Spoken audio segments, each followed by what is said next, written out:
حرام کاری دیکھنے سے بچاتا ہے، تو فرمایا یہ اس آنکھوں میں اللہ تعالیٰ کو نور بھر دیتا ہے، رأل قریب والبعید، فرمایا یہ بندے مومن یہ فقیر حق دور و نزدیک سے برابر دیتا ہے۔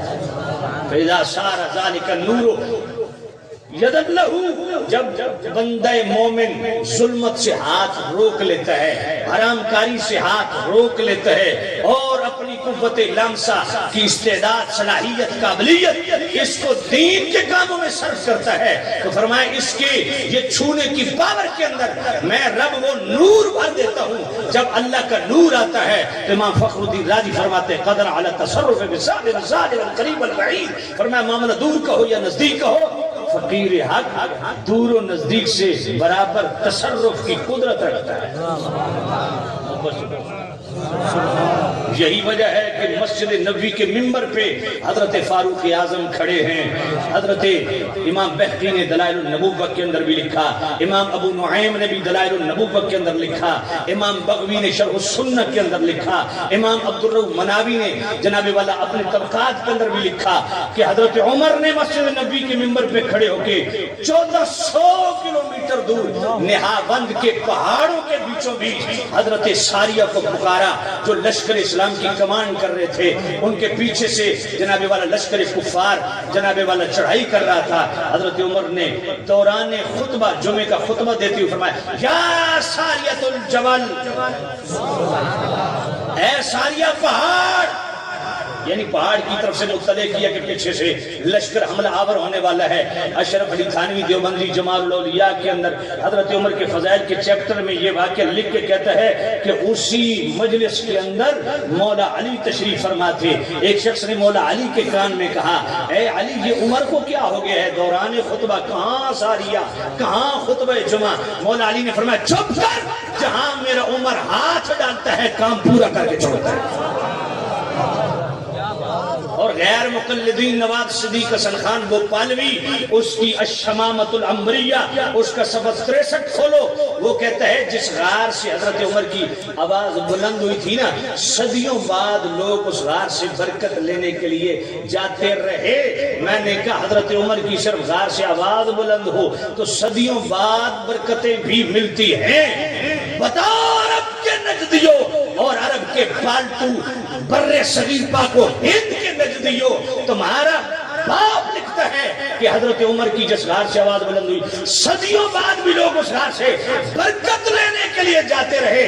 آج روزہ رسول کی زیارت سے روکنے والوں بتاؤ، جہاں حضرت عمر کی صرف آواز بلند ہو وہاں صدیوں بعد بھی برکت ملتی ہے۔ وَأَجْمَعُوا عَلَىٰ أَنَّ الْمَوَاضِعَ الَّذِي ضَمَّ أَعْدَاءَهُ الشَّرِيفَةَ صلی اللہ علیہ وسلم أَفْضَلُ بِقَاعِ الْأَرْضِ حَتَّىٰ مَوْضِعَ الْكَعْبَةِ۔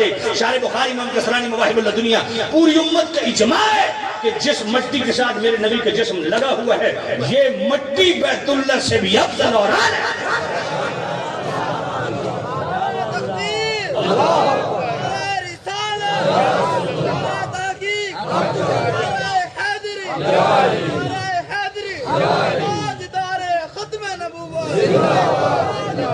اس لیے یہاں برکتیں ملتی ہیں، برکتیں ملتی ہیں، تو کام بھی پھر برکتوں والے کیے کرو۔ سمجھ پہ نہیں؟ آج درباروں پہ جو جناب موت کے کنویں لگے، سرکس لگی، یہ سہیوال میں روڑی دربار بڑا مشہور ہے، وہاں میں پچھلے ہفتے حاضر ہوا، دل خون کے آنسو ہوتا تھا۔ دربار کے ساتھ موت کے کنویں بھی لگے ہیں، سرکس بھی لگی ہے۔ تو میں جو ہی ممبر پہ بیٹھا میں نے کہا یار مجھے اٹھا کے ممبر سے نیچے پھینک دو، یہ مجھے منظور ہے، گریبان سے پکڑ کے گھسیٹ کے ممبر سے نیچے اتار دو، یہ منظور ہے، لیکن حق کو چھپانا منظور نہیں۔ میں نے کہا 45 سال سے تم کبیرہ گناہ کر رہے ہو، سب سے پہلے توبہ کرو، آئندہ عہد کرو کہ یہ کام نہیں ہوگا، تقریر پھر ہوگی۔ اس لیے ہمارے درباروں کو بدنام نہ کرو، درباروں پہ آ کے وہ کرو جو دربار والوں نے کیا ہے۔ اگر مجھے آپ اجازت دیں تو میں 2 آیتیں پڑھ دوں۔ وَاتَّخِذُوا مِن مَّقَامِ إِبْرَاهِيمَ مُصَلًّى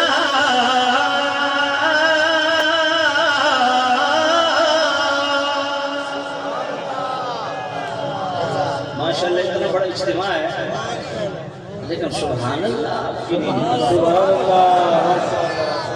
اس بات کا پورا احساس ہے کہ آپ کل کے مسلسل علم محافل کا حصہ ہیں، لیکن سبحان اللہ اس نیت سے بھی کہہ سکتے ہیں کہ انشاءاللہ دل جمیل کے ساتھ پورا خطاب بھی سنیں گے، کل کی مجلس بھی اٹینڈ کریں گے ذرا ایسی قرآن میں پڑھتا ہوں، ایسی سبحان اللہ کہنی ہے نا کہ میرا رب اپنی کاکی سن کے اتنا خوش ہو کہ ہم سب پڑھوں آیت کون سبحان اللہ کہے وَاتَّخِذُوا مِن مَّقَامِ إِبْرَاهِيمَ مُصَلًّى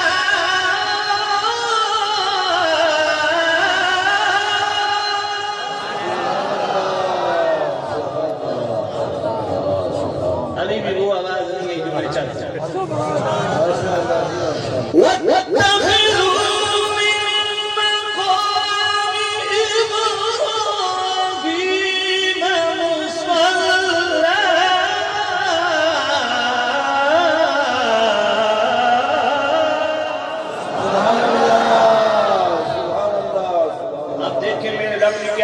جہاں میرے ابراہیم کے قدم لگے ہیں نا یہاں آ کے سجدے کے لیے سر رکھو۔ اچھا ایک میں پتے کی بات کرنے لگا ہوں، اللہ تعالیٰ آپ سب کو عمرہ اور حج کی سعادت بخشے، حرمین شریفین کی سعادت بخشے، زیارت کی۔ جب آپ بیت اللہ کے اندر داخل ہوں گے نا تو ایک پتھر بیت اللہ کے سامنے پڑا ہوا ہے جس پہ حضرت ابراہیم علیہ السلام کے قدم گٹوں تک دھنسے ہوئے ہیں۔ میں ان نجدیوں سے حیران ہوں جو گنبد خضرا کے متعلق تو بکواس کرتے رہتے ہیں۔ مقام ابراہیم وہ پتھر ہے جس پہ ابراہیم علیہ السلام کے قدم گٹوں تک دھنسے، اور میں حیران ہوتا ہوں اس کی حفاظت کے لیے، اور جناب دائیں بائیں جنگلہ بھی لگایا ہوا ہے اور اس کے حجم کے برابر اوپر گنبد بھی بنایا ہوا ہے۔ میں نے کہا اس گنبد کی شرعی حیثیت کیا ہے؟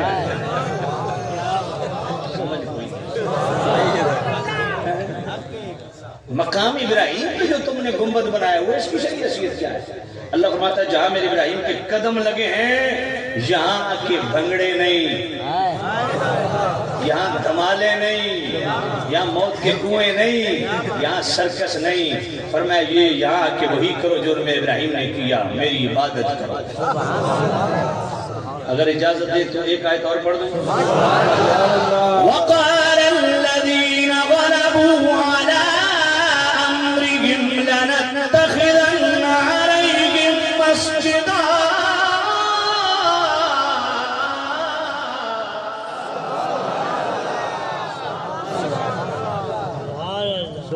غالب آنے والوں نے کہا ہم اصحاب کہف کا جو غار ہے وہی ان کا مزار ہے، اس کی قربت میں اس کے پہلو میں ہم مسجد بنائیں گے۔